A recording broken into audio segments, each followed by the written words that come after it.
नमस्कार दोस्तों, स्वागत है आप सभी का एक बार फिर से आपके अपने YouTube channel GK search engine पर।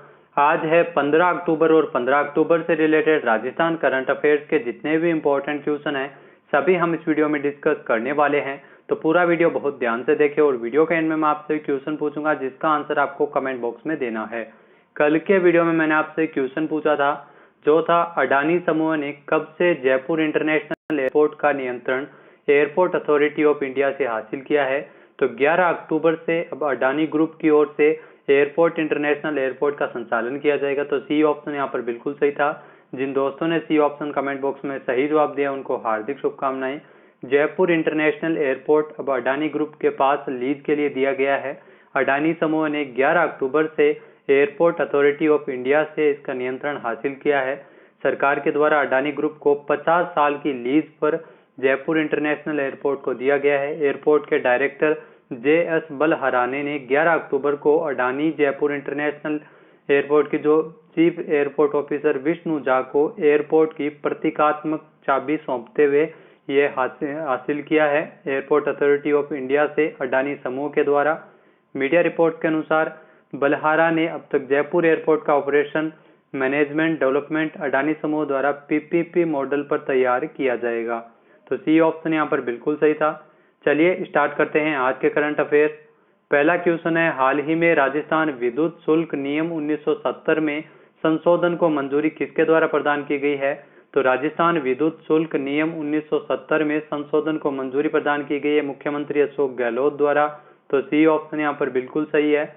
आइए जानते हैं important fact.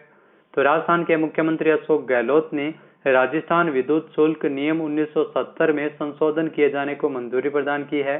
CM Ashok Gehlot के इस निर्णय के बाद वित्त विभाग ने इस संबंध में अधिसूचना भी जारी कर दी है जो आगामी 31 अक्टूबर से प्रभावी होगी। सीएम अशोक गहलोत द्वारा बजट 2021-22 के दौरान राजस्व अर्जन विभागों में महत्वपूर्ण प्रक्रियाओं का सरलीकरण तथा उन्हें ऑनलाइन करने की घोषणा की थी और इसी क्रम में विद्युत शुल्क संबंधी प्रक्रियाओं को सरलीकृत करते हुए ऑनलाइन सुविधा है वो इसमें दी गई है। इसके तहत प्रत्येक व्यक्ति जो स्वयं के उपयोग एवं अन्य संबंधित निःशुल्क आपूर्ति के लिए कैप्टिव पावर प्लांट से ऊर्जा उत्पन्न करता है वह विभागीय वेबसाइट के माध्यम से पंजीकरण की सुविधा का लाभ ले सकेगा। तो इसीलिए इस संशोधन को किया गया है। इसके माध्यम से व्यापारी को विभागीय कार्यालय में उपस्थित होने की भी आवश्यकता नहीं रहेगी। नेक्स्ट यहाँ पे क्वेश्चन है, मुख्यमंत्री अशोक गहलोत के किस विशेषाधिकारी को साल 2020 का राष्ट्रीय अणुव्रत लेखक पुरस्कार के लिए चुना गया। तो ये इंपॉर्टेंट क्वेश्चन है, आने वाले एग्जाम में वीडियो में जरूर पूछा जा सकता है। राष्ट्रीय अणुव्रत लेखक पुरस्कार ये मिला है फारूक आफरीदी को। सी ऑप्शन यहाँ पर बिल्कुल सही है। ये फारूक आफरीदी है जो मुख्यमंत्री अशोक गहलोत के विशेषाधिकारी है। इनको अणुव्रत लेखक पुरस्कार 2020 के लिए चुना गया है। आइए जानते हैं इंपॉर्टेंट फैक्ट। तो देश के प्रतिष्ठित व्यंग्यकार, कवि, पत्रकार और राजस्थान के मुख्यमंत्री अशोक गहलोत के विशेषाधिकारी फारूक आफरीदी का नाम अणुव्रत विश्व भारती सोसाइटी नई दिल्ली का जो साल 2020 के लिए राष्ट्रीय अणुव्रत लेखक पुरस्कार दिया जाता है इसके लिए इनको चुना गया है। इन्हें यह पुरस्कार अणुव्रत अनुशासता आचार्य महाश्रमण के सानिध्य में 18 अक्टूबर को भीलवाड़ा में एक समारोह के दौरान दिया जाएगा। आफरीदी जो व्यंग्य पुस्तक मीन मेक, बुद्धि का बफर स्टॉक, काव्य कृति, शब्द कभी बांझ नहीं होते, इसके साथ साथ कस्तूरबा आदि दुनिया, राष्ट्रीय एकता पर कहानी, हम सब एक है और सूचना का अधिकार जैसी कई कृतियों के ये लेखक है और इसके अलावा सीएम अशोक गहलोत के विशेषाधिकारी भी है। तो इन्होंने कई ग्रंथों का भी संपादन किया है और इसी के लिए इनको राष्ट्रीय अणुव्रत लेखक पुरस्कार के लिए चुना गया है। नेक्स्ट यहाँ पे क्वेश्चन है, हाल ही में जल जीवन मिशन के तहत कितनी वृहद जल आपूर्ति परियोजनाओं के लिए 4877.71 करोड़ रुपए की वित्तीय स्वीकृति सीएम अशोक गहलोत द्वारा जारी की गई है। तो राजस्थान में जल जीवन मिशन के तहत तकरीबन 22 जो वृहद जल पेयजल आपूर्ति परियोजनाओं के लिए 4877.71 करोड़ रुपए की वित्तीय स्वीकृति मंजूरी प्रदान की है। ए ऑप्शन यहाँ पर बिल्कुल सही है। आइए जानते हैं इंपॉर्टेंट फैक्ट। तो राजस्थान के मुख्यमंत्री अशोक गहलोत द्वारा जल जीवन मिशन के तहत राजस्थान में 22 वृहद जल आपूर्ति परियोजनाओं के लिए 4877.71 करोड़ रुपए की वित्तीय स्वीकृति है वो जारी की है। जल जीवन मिशन की सहायता से हर घर जल पाइपलाइन के माध्यम से जरूरतमंद लोगों को ग्रामीण क्षेत्रों में पहुंचाने का प्रावधान है। अगस्त 2019 से जल जीवन मिशन की शुरुआत की गई थी, जो भारत सरकार के लक्ष्य है, जिसमें साल 2024 तक हर घर में साफ पानी, पीने का पानी है वो मुहैया करवाया जा सके। इस अभियान को सफल बनाने के लिए जल शक्ति मंत्रालय का भी गठन किया गया था और वर्तमान में जो जल शक्ति मंत्री है वो है गजेंद्र सिंह शेखावत, जो राजस्थान के जोधपुर से संबंधित है। तो ये फैक्ट भी आप ध्यान रखिएगा। नेक्स्ट यहाँ पे क्वेश्चन है, राजस्थान के किस जिले में स्थापित बोरानाडा के 3 औद्योगिक पार्क है वो केंद्र सरकार के इंडस्ट्रियल पार्क रेटिंग सिस्टम में टॉप 10 में शामिल है। तो ये इंपॉर्टेंट है, जरूर ध्यान में रखिएगा। बोरानाडा है वो जोधपुर में औद्योगिक पार्क है, जिसके 3 औद्योगिक पार्क है वो केंद्र सरकार के इंडस्ट्रियल पार्क रेटिंग सिस्टम में टॉप 10 में शामिल हुए थे। आइए जानते हैं इंपॉर्टेंट फैक्ट। तो औद्योगिक विकास के मामले में पूरे देश में राजस्थान में रीको की ओर से विकसित किए गए औद्योगिक क्षेत्रों में जोधपुर के बोरानाडा में स्थापित औद्योगिक क्षेत्रों ने टॉप 10 में प्रथम 3 स्थान हासिल किए हैं। हाल ही में भारत सरकार की ओर से इंडस्ट्रियल पार्क रेटिंग सिस्टम 2.0 जारी की है, जिसमें आपको बता दें कि बोरानाडा औद्योगिक क्षेत्र का एग्रो फूड पार्क EPIP और बोरानाडा औद्योगिक पार्क का चतुर्थ चरण भी इसमें शामिल किया गया है। तो टॉप 3 पार्क है वो शामिल हुए हैं। बोरानाडा वो जोधपुर में स्थित है। केंद्र सरकार के उद्योग प्रोत्साहन एवं आंतरिक विभाग की ओर से जारी की गई इंडस्ट्रियल पार्क रेटिंग सिस्टम की रिपोर्ट में चयनित टॉप 41 पार्क में से राजस्थान के 17 पार्क भी शामिल है। तो ये फैक्ट भी इंपॉर्टेंट है।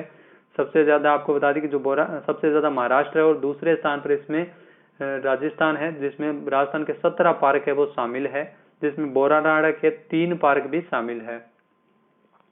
नेक्स्ट है, प्रशासन गांव के संग अभियान के तहत पट्टा जारी करने में कौन सा जिला पहले स्थान पर है?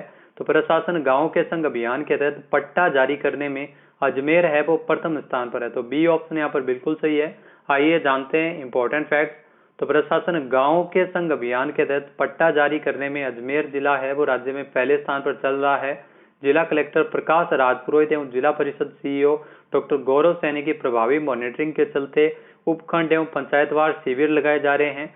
जिले में अब तक आयोजित प्रशासन गांव के संग अभियान के शिविरों के तहत जिले में 1287 आवेदन पट्टे है वो जारी करने को लेकर किए गए थे, जिसमें 1139 आवेदकों को पट्टे जारी कर दिए गए हैं। तो भरतपुर है वो दूसरे स्थान पर है और टोंक है वो तीसरे स्थान पर रहा है। तो पहले स्थान पर प्रशासन गांव के संग अभियान में अजमेर है वो रहा है। इस अभियान की शुरुआत 2 अक्टूबर से की गई थी। नेक्स्ट यहाँ पे क्वेश्चन है, हाल ही में किस राज्य सरकार ने राइट टू हेल्थ कानून लाए जाने की घोषणा की है? तो ध्यान रखिएगा, राजस्थान सरकार की ओर से राइट टू हेल्थ कानून है वो लाया जाएगा। ए ऑप्शन यहाँ पर बिल्कुल सही है। चिकित्सा का कानूनी अधिकार करने के लिए राजस्थान सरकार की ओर से राइट टू हेल्थ लाने के लिए राजस्थान में घोषणा की है। आइए जानते हैं इंपॉर्टेंट फैक्ट।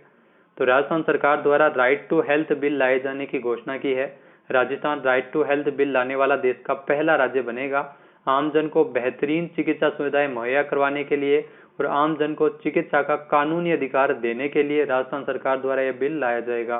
चिकित्सा मंत्री डॉक्टर रघु शर्मा ने बताया कि राजस्थान देश का पहला राज्य होगा जहां चिकित्सा सुविधा आमजन के लिए कानूनी अधिकार बनेगी। इसके लिए इस कानून का ड्राफ्ट तैयार करने के लिए आमजन के सुझाव भी, लोगों के सुझाव भी लिए जा रहे हैं और इन्हीं को सम्मिलित करते हुए राइट टू हेल्थ कानून है वो राजस्थान में लाया जाएगा।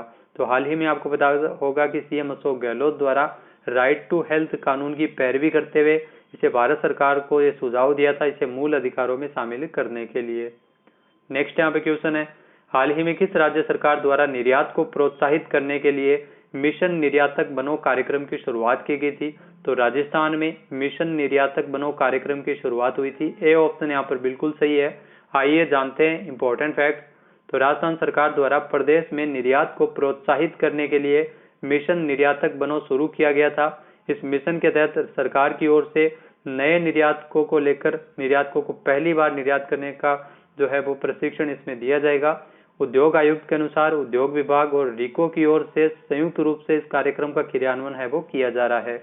मिशन निर्यातक बनो कार्यक्रम के क्रियान्वयन के लिए जिला उद्योग केंद्र के महाप्रबंधकों और रीको इकाई प्रमुखों का 27 जुलाई को ऑनलाइन प्रशिक्षण भी आयोजित किया गया था, जिसमें इस कार्यक्रम की क्रियान्वयन की जानकारी है वो दी गई थी। तो नए निर्यातकों का चयन है वो इसके माध्यम से किया जाएगा और निर्यात लाइसेंस भी इसके माध्यम से जारी किया जाएगा। नेक्स्ट है, हाल ही में राजस्थान के नागौर में मुंडवा में अंबुजा सीमेंट के नए प्लांट का उद्घाटन किसके द्वारा किया गया था? तो राजस्थान के नागौर के मुंडवा में अंबुजा सीमेंट के नए प्लांट का उद्घाटन सीएम अशोक गहलोत द्वारा किया गया था। ये ऑप्शन यहाँ पर बिल्कुल सही है। आइए जानते हैं इंपॉर्टेंट फैक्ट। तो नागौर के मुंडवा में अंबुजा सीमेंट के नए प्लांट का उद्घाटन मुख्यमंत्री अशोक गहलोत द्वारा हाल ही में किया गया था।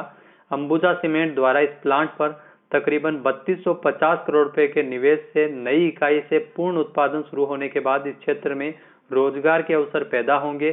साथ ही साथ राजस्थान में मौजूद खनिज संपदा के अथाह भंडार राजस्व अर्जन के प्रमुख स्रोत है और प्राकृतिक संसाधनों में प्रदेश में उपलब्ध पोटास का सही ढंग से इसके माध्यम से दोहन किया जा सकेगा। तो राजस्थान देश का सबसे बड़ा सीमेंट उत्पादक राज्य है, जहां पर सीमेंट के 24 सीमेंट है वो प्लांट है। नेक्स्ट है, हाल ही में जारी 58वें renewable energy country attractiveness index में भारत कौन से स्थान पर है? तो आपको बता दें कि renewable energy country attractiveness index में भारत है वो तीसरे स्थान पर है। तो सी ऑप्शन यहाँ पर बिल्कुल सही है। आइए जानते हैं इंपॉर्टेंट फैक्ट। तो कंसल्टेंसी फर्म EY की ओर से जारी हुई हाल ही में 58वें renewable energy country attractiveness index जो RECIA में भारत ने तीसरी रैंकिंग बरकरार रखी है। इसके माध्यम से RECIA द्वारा अपने नवीकरणीय ऊर्जा निवेश और तैनाती के अवसरों के आकर्षण के आधार पर विश्व के 40 बाजारों एवं राष्ट्रों को रैंकिंग प्रदान करता है। अमेरिका और चीन है वो पहले स्थान पर अमेरिका है और दूसरे स्थान पर चीन है। तो तीसरे स्थान पर है वो भारत को रखा गया है। नेक्स्ट यहाँ पे क्वेश्चन है, हाल ही में विश्व दृष्टि दिवस कब मनाया गया है? तो हाल ही में विश्व दृष्टि दिवस 14 अक्टूबर को मनाया गया है। तो बी ऑप्शन यहाँ पर बिल्कुल सही है। आइए जानते हैं इंपॉर्टेंट फैक्ट्स। तो विश्व दृष्टि दिवस है वो अक्टूबर के दूसरे गुरुवार को आयोजित किया जाता है। तो एक वार्षिक कार्यक्रम है जो विश्व दृष्टि दिवस जो हर साल दूसरे गुरुवार को आयोजित किया जाता है अक्टूबर माह के।